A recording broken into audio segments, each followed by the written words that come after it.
નમસ્કાર દોસ્તો, હું આપનો સાથી રજનીકાંત ભારતીય. મિત્રો, અધિકારીઓ, નેતાઓ અને એજન્સીઓની મિલીભગતથી ગરીબ આઉટસોર્સ કર્મચારીઓના પગારમાં થતી ચોરીના ભાગ 2માં હું આપ સૌનું હાર્દિક સ્વાગત કરું છું.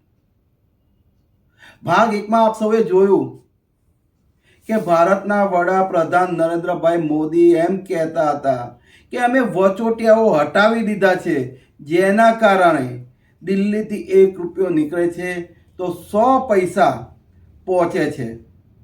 પરંતુ આ વાત બિલકુલ ખોટી છે, કારણ કે ગુજરાતમાં વચોટિયાઓની નીતિ લાવનાર જ નરેન્દ્રભાઈ મોદી હતા. અને એ જાણવા માટે તેમજ આખા કૌભાંડ વિશે માહિતી મેળવવા માટે આપણે જરા ઇતિહાસમાં જવું પડશે કે જ્યારે ગુજરાતના મુખ્યમંત્રી પદે નરેન્દ્રભાઈ મોદી હતા ત્યારે એસસી, એસટી અને ઓબીસી સમાજના યુવાનો આર્થિક પ્રગતિ ના કરી શકે, પૈસાદાર ના થાય, પોતાના બંગલા અને ગાડીઓ ના વસાવી શકે અને નોકરી ગુમાવવાના ડર હેઠળ આજીવન ડરીને રહ્યા કરે. એ માટે નરેન્દ્રભાઈ મોદીએ 4 એપ્રિલ 2010ના કાળા દિવસે વર્ગ 4ની કાયમી ભરતી બંધ કરી અને વચોટિયાઓની નીતિ એટલે કે આઉટસોર્સિંગની નીતિ અમલમાં મૂકી અને ધીમે ધીમે વર્ગ 3ના કર્મચારીઓની સેવા પણ આઉટસોર્સ એજન્સીઓ મારફતે લેવાનું નક્કી કર્યું. વર્ષ 2015માં જ્યારે અમે ફિક્સ પગાર, કોન્ટ્રાક્ટ, આઉટસોર્સિંગ, માનદ વેતન, ઇન્સેન્ટિવ જેવી ગેરબંધારણીય નીતિઓ વિરુદ્ધ આંદોલન કરી રહ્યા હતા ત્યારે અમારા ધ્યાનમાં આવ્યું કે આઉટસોર્સિંગની નીતિ માત્ર એક પોલિસી નથી, પરંતુ એક મોટું કૌભાંડ છે. ગરીબ કર્મચારીઓના રૂપિયામાં લૂંટ કરવાનું મોટું કૌભાંડ છે અને ખાસ કરીને આરોગ્ય વિભાગમાં બખૂબી રીતે આયોજનબદ્ધ સિસ્ટેમેટિક રીતે ચેનલ બનાવી નીચેથી લઈને ઉપર સુધી આખી ભ્રષ્ટાચારની ચેનલ વિકસાવી અને ગરીબ આઉટસોર્સિંગ કર્મચારીઓના પગારમાં લૂંટ ચાલી રહી છે. ત્યારે આ કૌભાંડની સમગ્ર વિગતો આપની સામે મૂકી રહ્યો છું. હવે આપ સૌની જવાબદારી છે કે એસસી, એસટી, ઓબીસી સમાજને ગરીબ બનાવવા સરકારે જે પ્રયત્નો કર્યો છે એની તમામ વિગતો સાથેનો આ વિડીયો તમામ એસસી, એસટી, ઓબીસી સમાજના ધારાસભ્યો અને સાંસદો સુધી પહોંચાડો. કમિશનર કચેરીના અધિક નિયામક ડૉક્ટર પરેશ દવેએ તારીખ 2 જુલાઈ 2014ના રોજ પ્રાથમિક આરોગ્ય કેન્દ્રો, સામૂહિક આરોગ્ય કેન્દ્રો, જિલ્લા હોસ્પિટલ, મેડિકલ કોલેજ અને હોસ્પિટલમાં વર્ગ 3 અને વર્ગ 4ના કર્મચારીની સેવા આઉટસોર્સથી લેવા માટે એજન્સીઓ નક્કી કરવા, તમામ ઝોનના આરડીડીઓને ટેન્ડર કરવા માટે આદેશ કર્યા. જો કે 1 વર્ષ બાદ એટલે કે ઓગસ્ટ 2015થી નવેમ્બર 2015ના સમયગાળામાં દરેક ઝોનના આરડીડીઓએ આ ટેન્ડર પ્રક્રિયા પૂર્ણ કરી અને એજન્સીઓ નક્કી કરી હતી. અમદાવાદ ઝોનના અમદાવાદ, ખેડા, આણંદ અને સુરેન્દ્રનગર જિલ્લામાં ડીબી એન્ટરપ્રાઇઝને કોન્ટ્રાક્ટ આપવામાં આવ્યો. ગાંધીનગર ઝોનના ગાંધીનગર, બનાસકાંઠા, સાબરકાંઠા, અરવલ્લી, પાટણ અને મહેસાણા જિલ્લામાં રાજદીપ એન્ટરપ્રાઇઝને કોન્ટ્રાક્ટ આપવામાં આવ્યો. એવી જ રીતે રાજકોટ ઝોનના રાજકોટ, જામનગર, કચ્છ, પોરબંદર, મોરબી અને દેવભૂમિ દ્વારકામાં ડીજી નાકરાણી અને એમજે સોલંકીને કોન્ટ્રાક્ટ આપવામાં આવ્યો. આ ડીજી નાકરાણી અને એમજે સોલંકી બંને એક જ ઓફિસમાંથી કાર્ય કરે છે. હવે ભાવનગર ઝોનના જિલ્લાઓ ભાવનગર, જૂનાગઢ, અમરેલી, ગીર સોમનાથ અને બોટાદ જિલ્લામાં પણ ડીજી નાકરાણી, એમજે સોલંકીને કોન્ટ્રાક્ટ આપવામાં આવ્યો. વડોદરા ઝોનના 7 જિલ્લાઓ વડોદરા, છોટાઉદેપુર, દાહોદ, મહીસાગર, પંચમહાલ, ભરૂચ અને નર્મદામાં ડીજી નાકરાણી અને એમજે સોલંકીને કોન્ટ્રાક્ટ આપવામાં આવ્યો. સુરત ઝોનના જે જિલ્લાઓ છે સુરત, નવસારી, વલસાડ, તાપી અને ડાંગ જિલ્લાઓમાં વિશ્વ એન્ટરપ્રાઇઝને કોન્ટ્રાક્ટ આપવામાં આવ્યો હતો. આ નક્કી થયેલ એજન્સીઓએ આઉટસોર્સિંગ કર્મચારીઓને શ્રમ અને રોજગાર વિભાગના લઘુત્તમ વેતનના કાયદાઓ મુજબ પગાર ચૂકવવાનો થતો હતો. પીએફ અને ઈએસઆઈસી જમા કરાવવાના, સાથે સાથે બોનસ આપવાનું, સ્પેશિયલ એલાઉન્સ, રજા પગાર, યુનિફોર્મ એલાઉન્સ પણ આપવાનું થતું હતું. પરંતુ આઉટસોર્સિંગ એજન્સીઓ કર્મચારીઓના ખાતામાં 2015ની વાત કરીએ તો ફક્ત લઘુત્તમ વેતન જ જમા કરાવતા હતા. બાકીના રકમની એજન્સીઓ બારોબાર ઉચાપત કરી જતી હતી. ઉદાહરણ આપીને સમજાવું તો 2015માં ₹276 લઘુત્તમ વેતન થતું હતું. એટલે 26 દિવસ લેખે કર્મચારીનો પગાર ₹7,176 થાય. અને એમાંથી પણ એજન્સીઓ પીએફ, ઈએસઆઈસી કાપી અને કર્મચારીઓના ખાતામાં માત્ર ₹6,140 જ જમા કરાવતા હતા. અને આની સામે એજન્સીઓને પ્રતિ કર્મચારી 14,000 થી 16,000 રકમ ચૂકવતી હતી.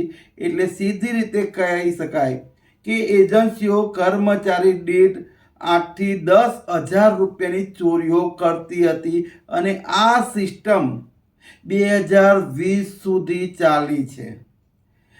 એટલે સુધી કે એજન્સીઓ કર્મચારીઓના પીએફ અને ઈએસઆઈસી કાપતા હતા, પરંતુ મોટા ભાગના કર્મચારીઓના પીએફ કે ઈએસઆઈસી એકાઉન્ટ એજન્સીઓએ ખોલ્યા નથી. આમ પીએફ અને ઈએસઆઈસીના નાણાંમાં પણ એજન્સીઓ ખાયકી કરી ગઈ છે.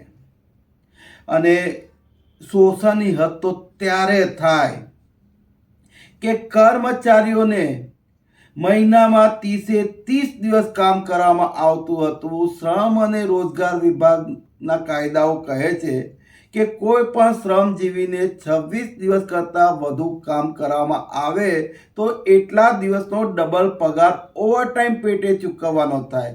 પરંતુ આઉટસોર્સિંગ એજન્સીઓએ 5 થી 6 દિવસ દર મહિને વધારાનું કામ કરાવવા છતાં ઓવરટાઈમ તો ઠીક, સિંગલ પગાર પણ કર્મચારીઓને ચૂકવ્યો નથી. હવે તમને થશે કે આટલા મોટા પાયે ચોરીઓ થતી હોવા છતાં, શોષણ થતું હોવા છતાં પણ કોઈ આઉટસોર્સ કર્મચારીઓએ ફરિયાદો કેમ ના કરી, રજૂઆતો કેમ ના કરી? તો એનું સીધું કારણ છે કે આ કર્મચારીને એજન્સીઓ અને અધિકારીઓ દ્વારા સતત દબાવીને, ડરાવીને રાખવામાં આવ્યા હતા.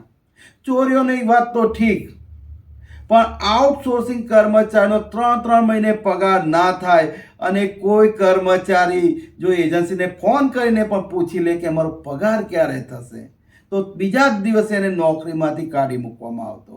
આમ પગારની માંગણી કરતો ફોન કરે તો પણ જો કર્મચારીને નોકરીમાંથી કાઢી મૂકે તો ચોરીની ફરિયાદ કરે તો એ કર્મચારીની નોકરી નિશ્ચિત જોખમમાં આવી જતી. અને જેના કારણે ડરેલા કર્મચારીઓ ચૂપચાપ શોષણ સહન કરી રહ્યા હતા. અને એવા સમયે ગુજરાત જનતા જાગૃતિ મંચ આ કર્મચારીની પડખે આવી અને સતત રજૂઆતો કરવાનું શરૂ કર્યું, સરકારમાં ફરિયાદો કરવાનું શરૂ કર્યું. અને જેના પરિણામે મહિનામાં જે 30 દિવસ આ કર્મચારીની સેવા લેવામાં આવતી હતી એ બંધ થઈ અને કર્મચારીઓ પાસે 26 દિવસ જ કામ કરાવવાનું શરૂ થયું. અને એમને દર અઠવાડિયે વીક ઓફ આપવાનું શરૂ થયું. અને સતત ગુજરાત જનતા જાગૃતિ મંચની રજૂઆતોના કારણે જ એ સમયના નાયબ મુખ્યમંત્રી નીતિનભાઈ પટેલે વિધાનસભામાં આઉટસોર્સ કર્મચારીઓ માટે જાહેરાત કરવી પડી. તો આ જાહેરાત શું હતી એ પહેલા આપણે સાંભળી લઈએ. એટલે કે થોડા વખત પહેલા આઉટસોર્સિંગના કર્મચારીઓની અમારી સમક્ષ રજૂઆત આવતી હતી કે સરકાર એક કર્મચારીને સમજી લો કે 18,000 પગાર આપે છે, ઇજારદારને કોઈ કામ માટે 20,000 આપે છે, કોઈ કામ માટે 22,000 આપે છે. પણ ઇજારદારો અમને એ પગારમાંથી પૂરતો પગાર આપતા નથી. એનો આખો રિવ્યુ કર્યો, એની આખી સિસ્ટમ આપણે પદ્ધતિ સુધારી દીધી. અને કર્મચારી જે કામ કરતો હોય, નર્સ હોય, એક્સરે ટેકનિશિયન હોય, લેબ ટેકનિશિયન હોય, પ્યુન હોય, કમ્પાઉન્ડર હોય, સ્વીપર હોય, બધાના પગાર ધોરણ સરકારે ઊંચા અમે નક્કી કર્યા. આખા રાજ્યમાં એક સમાન કર્યા. એક જણો દાખલા તરીકે ગારિયાધારમાં કે ભાવનગરમાં જ્યાં હોય દાખલા 100 કર્મચારી 500 કર્મચારી આપણને પૂરા પાડતા હોય આઉટસોર્સિંગ વાળા, તો 500 નો પગાર નક્કી, એ પગાર સીધો સરકાર આપે અને હવે એને એસ્ક્રો એકાઉન્ટ ખોલાયા, કર્મચારીના ખાતામાં સીધી એ રકમ જમા થઈ જાય. કમ્પાઉન્ડરનો પગાર, નર્સનો પગાર, ટેકનિશિયનનો પગાર સીધી એના ખાતામાં જમા થાય. અને આઉટસોર્સિંગ એજન્સીને એને જે માણસો સરકારને પૂરા પાડ્યા એના મહેનતાના પેટે સર્વિસ ચાર્જ મળે, ESI, પ્રોવિડન્ટ ફંડ, જે બધું નિયમ પ્રમાણે આપવાનું છે એ રાજ્ય સરકાર તરફથી સીધું કર્મચારીને આપવાની પણ વ્યવસ્થા આપણે કરી દીધી.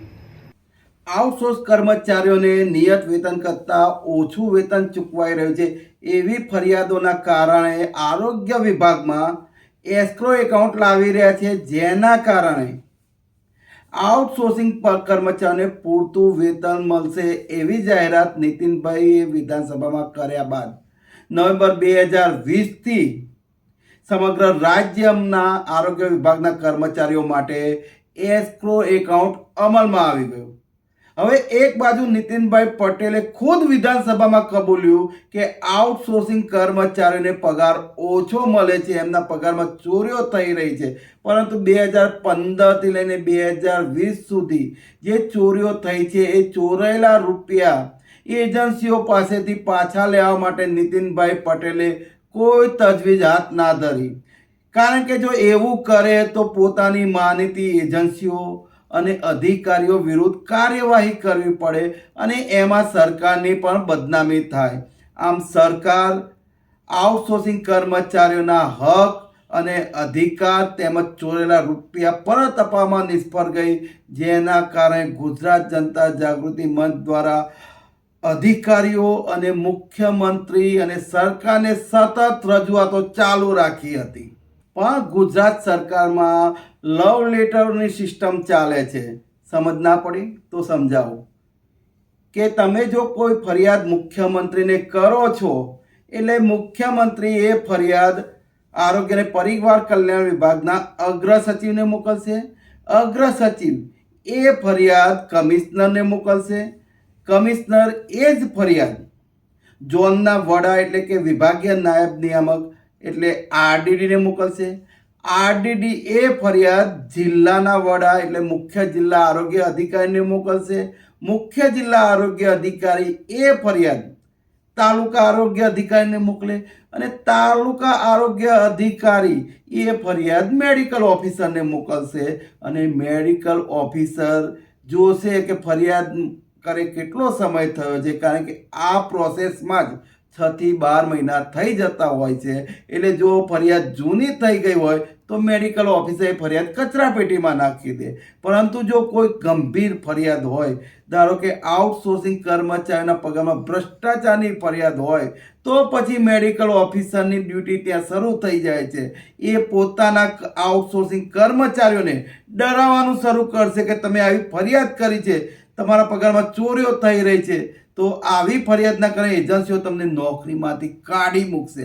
અને આવો ડર બતાવી કર્મચારીઓ પાસે લેખિતમાં એવું લખાવી લે કે અમને તો પૂરો પગાર મળી રહ્યો છે, એજન્સીઓ અમારું શોષણ કરતી નથી, એજન્સીઓ અમને પૂરો પગાર આપે છે, આવા કાગળો પર સહી કરાવી અને એ કાગળો પાછા સેમ પ્રોસેસ થાય કે મેડિકલ ઓફિસર તાલુકા હેલ્થ ઓફિસરને મોકલે, તાલુકા હેલ્થ ઓફિસર CDHO ને, CDHO RDDને, RDD કમિશનરને મોકલે, કમિશનર અગ્ર સચિવને મોકલે અને પછી અમે જ્યારે ફોલોઅપ લઈએ ત્યારે અધિકારીઓ એવા જવાબ આપે, સરકાર એવા જવાબ આપે કે તમે ખોટી ફરિયાદો કરો છો, આઉટસોર્સિંગ કર્મચારીના પગારમાં ચોરીઓ થતી નથી, કર્મચારીઓ પોતાના નિવેદનો આપ્યા છે કે અમને તો પૂરો પગાર મળે છે. આમ અમારી સતત લડત આપ્યા છતાં કોઈ નક્કર પરિણામ નહોતું મળતું અને એસ્ક્રો એકાઉન્ટ આવ્યા બાદ પણ કર્મચારીઓના પગારમાં ચોરીઓ હજી પણ ચાલુ હતી.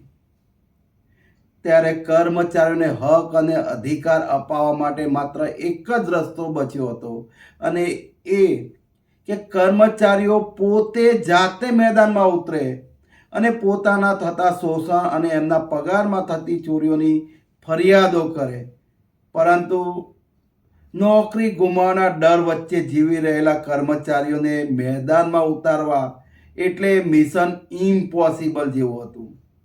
એમ છતાં અમે હાર માન્યા સિવાય સતત મહેનત કરી કર્મચારીઓને જાગૃત કર્યા અને એનું પરિણામ એ આવ્યું કે કર્મચારીઓ પોતાનો હક લેવા માટે મેદાનમાં ઉતર્યા અને એમણે રજૂઆતો પણ કરવાનું શરૂ કર્યું અને આ રજૂઆતોના કારણે શું પરિણામ આવ્યું એની ચર્ચા આપણે ભાગ 3માં કરીશું.